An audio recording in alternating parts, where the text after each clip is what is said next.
Kuntres Acharon Apashkouf Nun Vav Amud Aleph 311. Nous sommes 3 lignes par le bas, Machenken à Etrog. Admour Zaken est en train de nous expliquer l'avantage qu'il y a à pratiquer les mitzvot, l'avantage qu'il y a dans l'action concrète, par rapport à la tfila notamment. Premier avantage dont on a parlé, c'est que le bureau que l'on effectue est beaucoup plus large que par la tfila. Deuxième avantage, et ça c'est notre sujet, nous saisissons à travers les mitzvot l'essence du divin. Un homme est limité.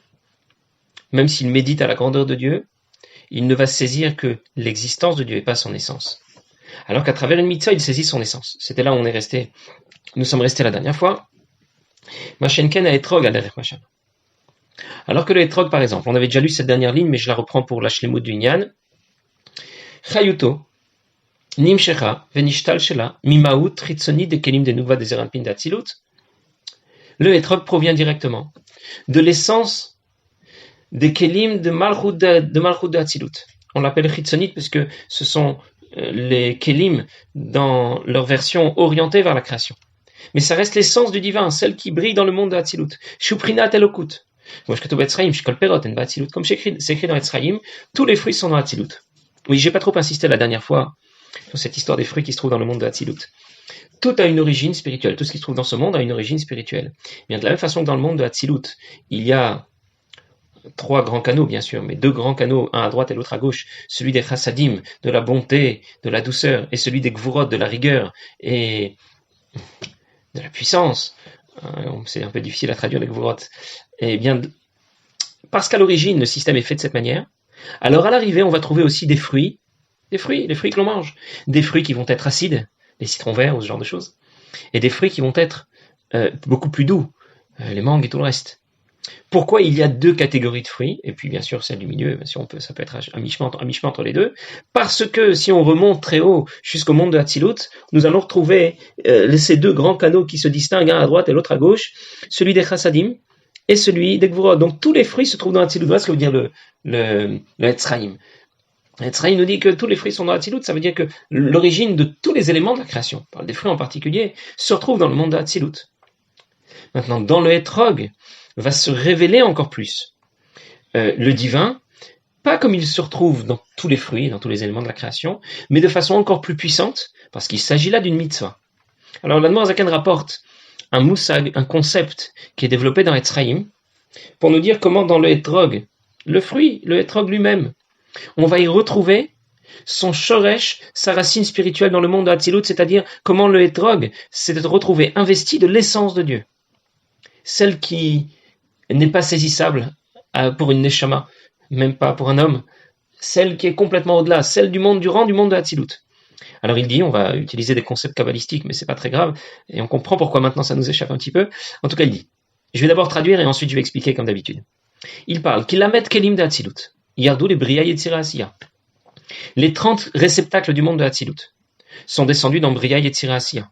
Pourquoi on parle de 30 réceptacles? C'est très simple. Il y a 10 sphirotes dans le monde de Hatzilut. 10 entités composées de lumière et de réceptacles, qui font partie du processus qui permet au divin, l'émanation du divin qui atteint le monde de Hatzilut, de se répartir ensuite dans la création.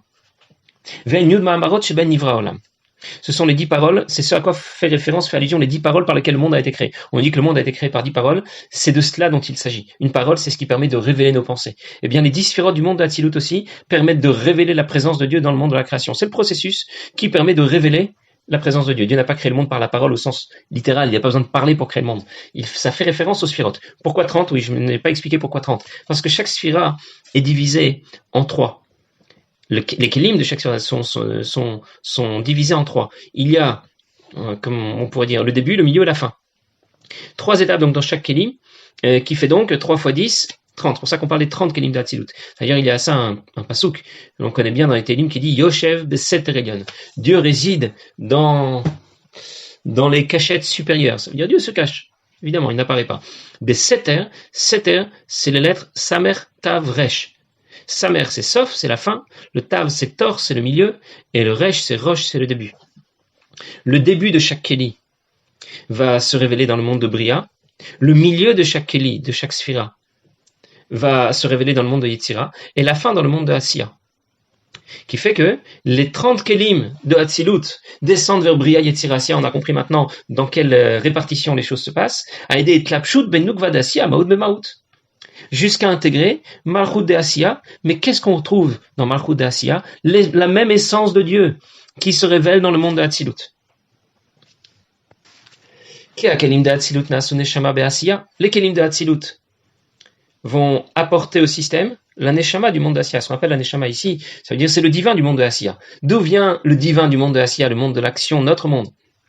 Et il vient des sphirotes qui les précèdent. Et si je remonte le fil, je vais arriver au kelim de Hatzilut, je suis prinat elokut mamash. Et là, j'y retrouve le divin lui-même. Dans le monde de Hatzilut, Hatzilut veut dire Etzel, proche.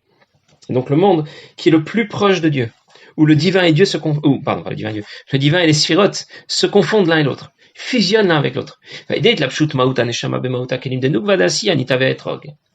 Et lorsque, au bout de ce processus, que l'Etzraïm nous décrit ici, évidemment pour nous c'est un peu virtuel, hein, on essaie de suivre le fil, un processus qui démarre dans le monde de Hatzilut, 30 kelim, et qui se termine jusqu'à Malchut de Asiya, la dernière des sphirotes du monde de Hatziya. Mais je retrouve en bout de piste, au bout du circuit, la même puissance. Mahout Elokut, l'essence de Dieu.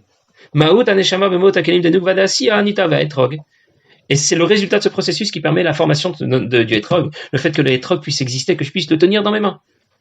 Parce que l'essence du divin, Mahout Aneshama, Mahout Akelim de Nukva d'Asiya vient s'introduire jusqu'au Kelim de Malchut d'Asiya. Et c'est ce qui permet au Etrog d'exister, d'avoir été créé, de se retrouver dans mes mains.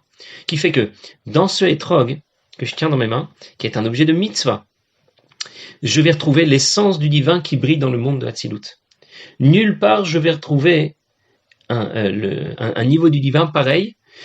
Nulle part je ne pourrais me connecter à un niveau du divin pareil.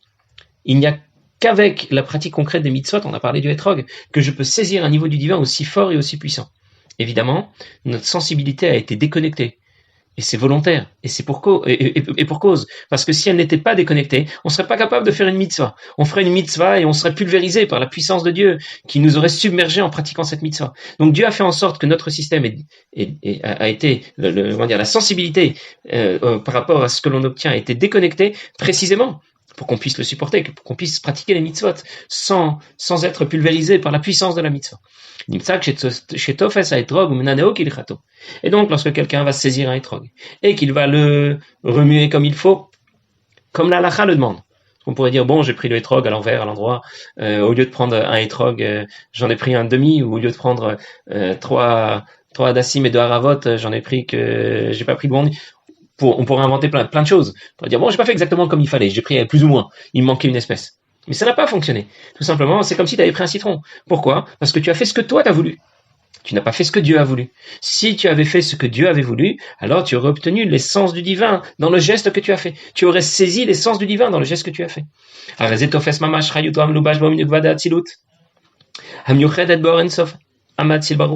Tu as saisi à travers ce etrog, tu as saisi l'objet qui est au bout d'un circuit qui commence depuis Malchut de Hatzilut. Malchut de Hatzilut qui est en communion, en fusion totale avec la lumière infinie de Dieu qui brille dans le monde de Hatzilut. Voilà donc ce que tu obtiens par la pratique d'une mitzvah.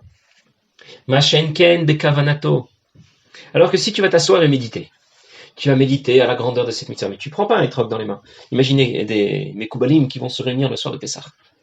Et ils vont méditer, réfléchir et discuter de la puissance de la mitzvah de manger de la matzah le soir de Pessah. Et ils vont parler de choses plus extraordinaires les unes que les autres. Mais ils ne mangent pas de matzah. Quelle relation avec Dieu ils vont avoir? Et nos masik vetofes, afayode asod et la metziuta.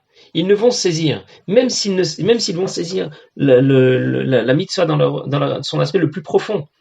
Mais l'approche intellectuelle, l'approche des sentiments, si profonde soit-elle, ne permet de saisir que l'existence, et pas l'essence de Dieu. Et la metziuta velo mauta, seulement son existence et pas son essence. Par principe, nivra le tofes boré. Celui qui a été créé ne peut pas saisir le créateur. Donc pas par sa kavana. Si c'est par ma kavana, ça veut dire quoi? Par mon approche personnelle, intellectuelle, celle qui engage mes sentiments. Ça ne va pas fonctionner parce que cette fois, c'est orienté du bas vers le haut. Et donc, je suis limité. C'est mon approche vers Dieu. Par contre, quand j'accomplis une mitzvah, c'est la mitzvah de Dieu que j'accomplis. C'est pas ma mitzvah. Alors évidemment, l'idéal, c'est quand, comme on a déjà appris dans les mêmes, avant les mêmes, à la fin de la Mède plutôt, évidemment l'idéal, c'est d'accomplir une mitzvah avec sa kavana. On n'est pas en train de dire que la kavana ne sert à rien. Vous vous souvenez toujours de l'exemple que donne l'Admor Zaken, il y a l'oiseau, il y a ses ailes, et le corps de l'oiseau est représenté par la mitzvah elle-même, l'accomplissement concret de la mitzvah, là où les ailes de l'oiseau représentent la kavana, la motivation, toute la flamme qu'il introduit dans la pratique de la mitzvah. Mais c'est l'idée que la kavana seule, saisir une mitzvah seulement par sa kavana, par son sod, par ce qu'elle représente, même sur un plan spirituel. J'ai été très loin dans le développement intellectuel de la chose, mais j'ai pas mangé des matzot à Pessah, et j'ai pas secoué mon loulav à Sukkot. Je n'ai saisi que l'existence de Dieu, et pas son essence. Ça veut dire que, même si j'ai obtenu beaucoup d'informations au sujet de la portée de cette mitzvah, tant que je ne l'ai pas accompli concrètement, je reste extrêmement limité.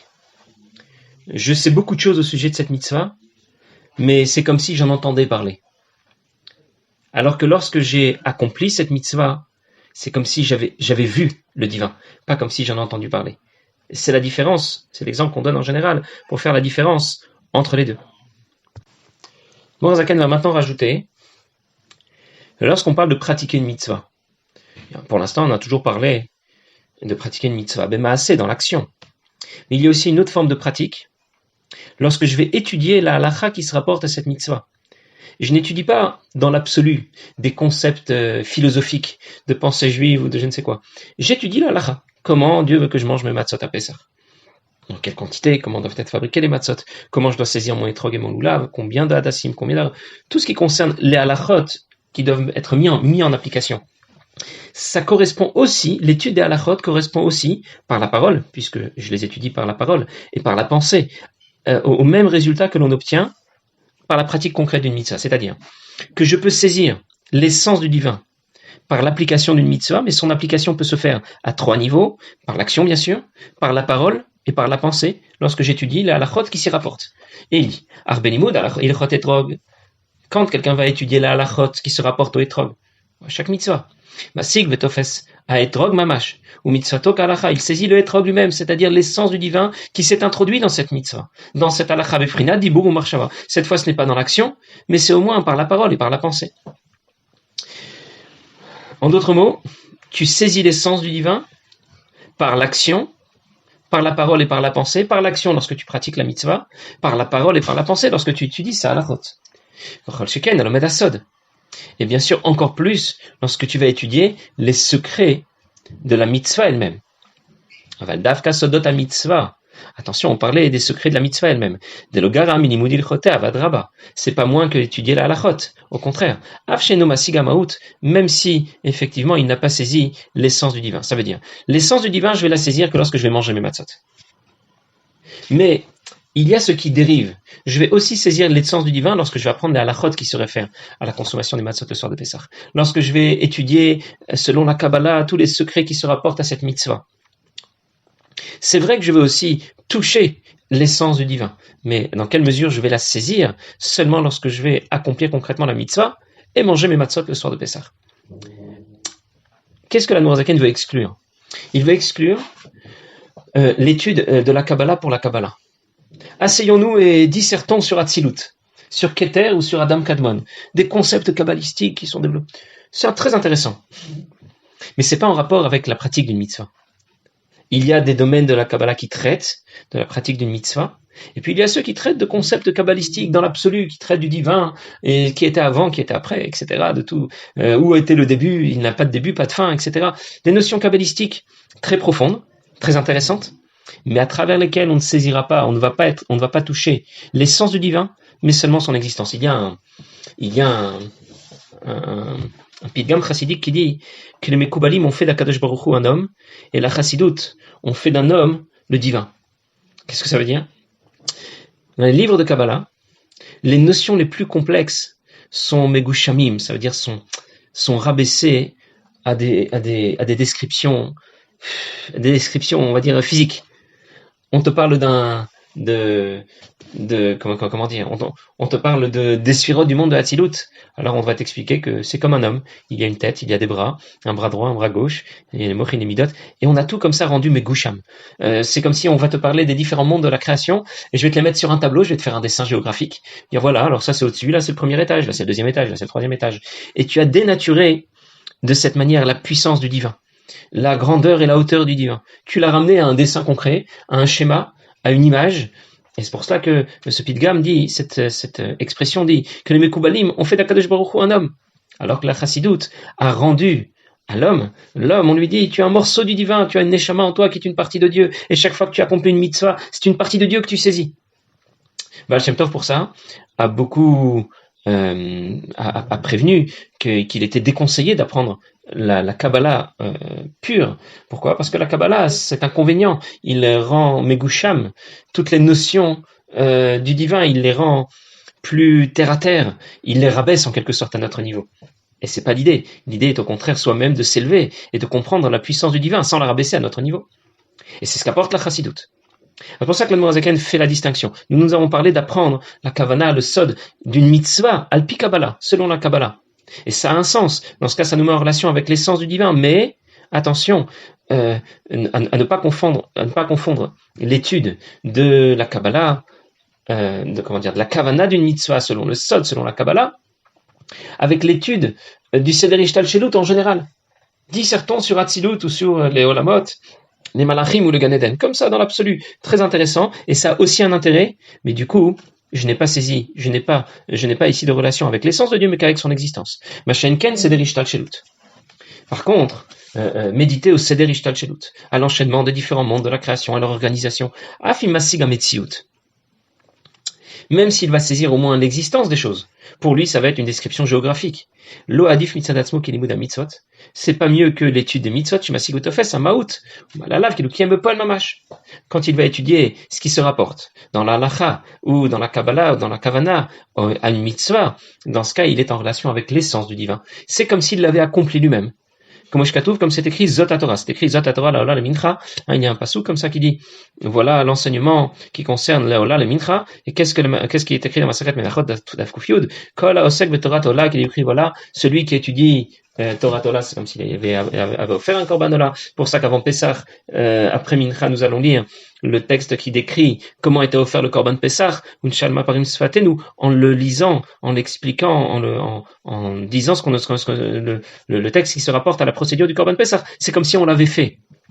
Donc du coup, lorsque j'accomplis une mitzvah, que j'étudie les halachot qui s'y rapportent, que j'étudie dans le Sod, dans la Kabbalah, dans la Chassidoute, ce qui s'y rapporte, ma relation se fait avec l'essence du divin. Parce que c'est Dieu qui s'est introduit dans cette mitzvah. Alors que lorsque j'étudie le Seder Ishtalshelut en général, comment s'organisent les différents mondes de la création, où évoluent les malachim, comment s'installent les neshamot dans le Gan Eden, c'est aussi très intéressant, mais ça ne me met en relation qu'avec l'existence du divin et pas avec son essence. Parce qu'on n'y traite pas ici d'une mitzvah. C'est dire la puissance des mitzvot. La puissance des mitzvot n'est pas seulement, ne se limite pas à l'action de la mitzvah, mais elle est claire et elle brille aussi en direction de la halacha qui se rapporte à cette mitzvah et des notions de chassidut et de kabbalah qui se rapportent à cette mitzvah.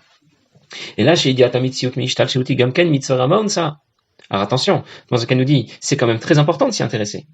C'est vrai, on n'aura pas l'avantage qu'il y a dans la pratique d'une mitzvah, on n'aura pas l'avantage de la mitzvah, la relation avec l'essence du divin, mais c'est très important de s'y intéresser aussi. Il faut étudier dans l'absolu les notions de chassidut qui nous sont expliquées au sujet du Seder Ishtalshelut, des malachim, des neshamot, Vadraba Ola al Kulana. Et au contraire, c'est une grande mitzvah, dit l'Admor HaZaken, que de connaître tout cela et de s'y intéresser. C'est une mitzvah qui dépasse même toutes les autres. Pourquoi? Comme c'est écrit, V'yadat hayom da'et Elokei Avicha. Tu sauras qu'Hachem ou Elohim. Ça veut dire quoi qu'Hachem ou Elohim? Ça veut dire qu'il n'y a rien d'autre qu'Akadosh Baruch Hu. Le passou dia da Elokei Avicha bavdeu belev shalem. Tu dois connaître le Dieu de ton père, et comme ça tu pourras le servir d'un cœur sincère. Ça veut dire quoi? Si Dieu est une notion complètement abstraite pour moi, créateur. Si je devais parler de Dieu, je dirais quoi? C'est le créateur, c'est le plus haut, c'est notre père. Voilà, au bout de 2-3 minutes, je suis bloqué. Je ne sais plus quoi dire de lui. Du coup, je le connais pas. Si je le connais pas, je vais avoir du mal à lui parler. Je vais avoir du mal à l'apprécier, à lui dire combien je l'estime. Mais si j'ai étudié tout ce qui se rapporte à sa grandeur, le Seder Ishtalshelut, l'enchaînement des différents mondes jusqu'au nôtre, la création et l'évolution des malachim, des neshamot, ça va petit à petit me faire comprendre, me faire connaître Dieu davantage. Alors me vient l'Elef Shalem chez Waika, alors ça m'apportera un cœur entier. Ça veut dire que je vais alors savoir, avoir toutes les informations nécessaires pour connaître Akadosh Baruch Hu, alors je pourrais le respecter davantage, lui dire combien je l'estime, je pourrais comprendre sa véritable grandeur. Alors bien sûr, c'est pour ça que c'est très important de ne pas apprendre la Kabbalah pure, mais la Chassidoute, parce qu'en apprenant la Kabbalah, tu risques d'apprendre ces différents sujets comme s'il s'agissait d'étages, de tableaux, de schémas, de graphiques. Tu risques de passer à côté du fait qu'il s'agit bien du divin dont on parle. Et c'est cet aspect des choses qui est développé précisément dans la Chassidoute.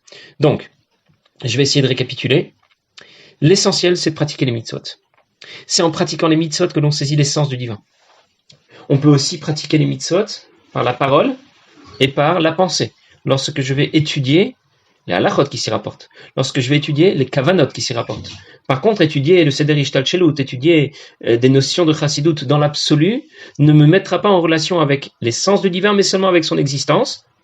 Et malgré tout, ça reste très important, parce que le fait de connaître ces notions de Chassidoute qui me parlent de la grandeur de Dieu vont me permettre de le connaître davantage. Il sera donc plus proche de moi et je serai en mesure de pratiquer les mitzvot avec plus de cœur, avec plus de kavana, plus d'amour, plus de crainte, plus de motivation.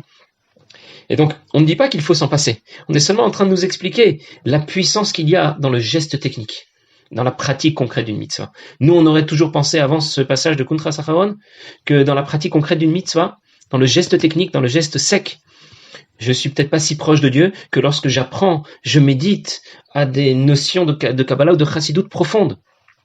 Eh bien, on nous dit que c'est le contraire. Saisir l'existence des notions que l'on aborde dans la Chassidoute, c'est justement les hafshit migashmiyut, les éloigner de leur sens gashmi.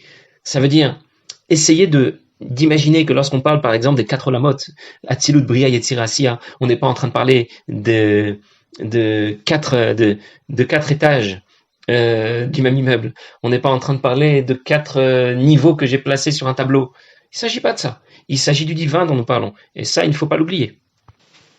Il y a un jour quelqu'un à l'époque où l'opposition à la Chassidoute était très puissante, très forte, quelqu'un qui est parti apprendre la Chassidoute. Il est parti, est-ce que c'est à l'époque du Maguid ou de l'Admorazaken, je ne sais pas. En tout cas, il est parti, et alors, quand quelqu'un revenait après avoir appris la Chassidoute, il était rejeté par la communauté. Finalement, le Rav a demandé à lui parler, il voulait lui reprocher pour le mauvais geste qu'il avait fait. Et il lui a dit, qu'est-ce qui t'a pris d'aller apprendre la Chassidoute? Tu es devenu fou. Alors, ce chassid lui a expliqué au Rav, lui dit, je comprends pas pourquoi ça vous pose un problème. Moi, quand j'ai besoin de connaître une halakha, je regarde dans le Shulchan Aruch, n'est-ce pas? Je veux savoir comment faire Shabbat. Je regarde dans le Shulchan Aruch comment faire Shabbat. Je veux apprendre comment mettre les tefillin. Je regarde dans le Shulchan Aruch comment mettre les tefillin. Et il y a des mitzvot dans lesquels le Shulchan Aruch ne parle pas. Alors là, il dit, quelle mitzvot?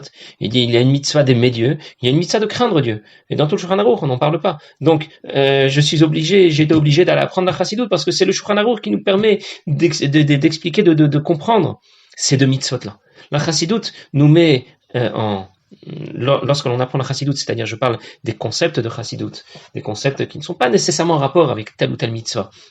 Des concepts de Chassidoute comme on les développe, Atzilut, Bria, les Neshamot, les Malachim, Keter et au-delà, eh bien, ça nous fait prendre conscience de l'existence de Dieu, de la grandeur de Dieu. C'est le Shulchan Aruch pour la mitzvah de Avat Hashem, Yirat Hashem, d'aimer Dieu et de craindre Dieu. Alors bien sûr, Admorazaken va dire, mais c'est pas la seule mitzvah. C'est une parmi 613. Adam Tzarich Lekayem Kol Taryag. Un homme doit accomplir tous les 613 mitzvot. Donc je ne peux pas me contenter d'apprendre la Chassidoute, le Seder Ishtalchelut, parce que Da Eloka Avicha, tu dois connaître Dieu pour pouvoir l'aimer, pour pouvoir le craindre. C'est très important, mais ce n'est qu'une des mitzvot qu'on te demande. Tu en as 613 en tout. Adam Tzarich Lekayem Kol Taryag, les fiches Ishtalchelut Amaod, Echitzonu Dekayim de Hatzilut. Parce que comme on l'a vu, dans les mitzvot, je retrouve l'essence du divin qui dérive du monde de Hatzilut lui-même. Car pour ça qu'il faut beaucoup étudier la halachot qui porte sur les 613 mitzvot. Et on comprend mieux pourquoi le Rabbi nous demande d'étudier le Rambam qui traite de toutes les mitzvot. Les accomplir, quand c'est possible bien sûr, en pensée, en parole, quand on va étudier la halachot, ou les sodot, les secrets qui s'y rapportent, ou maasé, ou dans l'action concrète, bria yetzira asiya, pensée, parole, action, qui correspondent aux 3 mondes de bria yetzira asiya, les varer birurin ashersham. Et de cette manière faire le birour de tous les olamot, de Bria, de Yetzira et de Asiya, en pratiquant les 613 mitzvot, le Marshava, Dibour et Maasé. En d'autres mots, si on veut tirer une conclusion ici, dans une mitzvah, j'obtiens quelque chose qui dépasse de très loin ce que j'obtiens avec la tfila.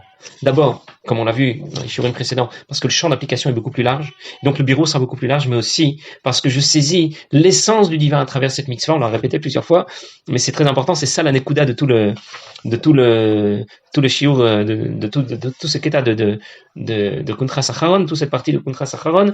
Et au passage, bien sûr, on a appris quelle est la place de l'étude de la chassidoute, celle qui se rapporte à la mitzvah, celle qui ne se rapporte pas à la mitzvah. Et comme ça, nous avons compris combien c'est important à la fois d'étudier la chassidoute, parce que c'est celle qui nous apporte l'Ev Shalem, qui nous apporte le cœur, la motivation à pratiquer les mitzvot, mais en même temps, ne pas oublier que dans le geste seul technique, je saisis là l'essence du divin. Voilà, je vous souhaite une bonne journée à tous.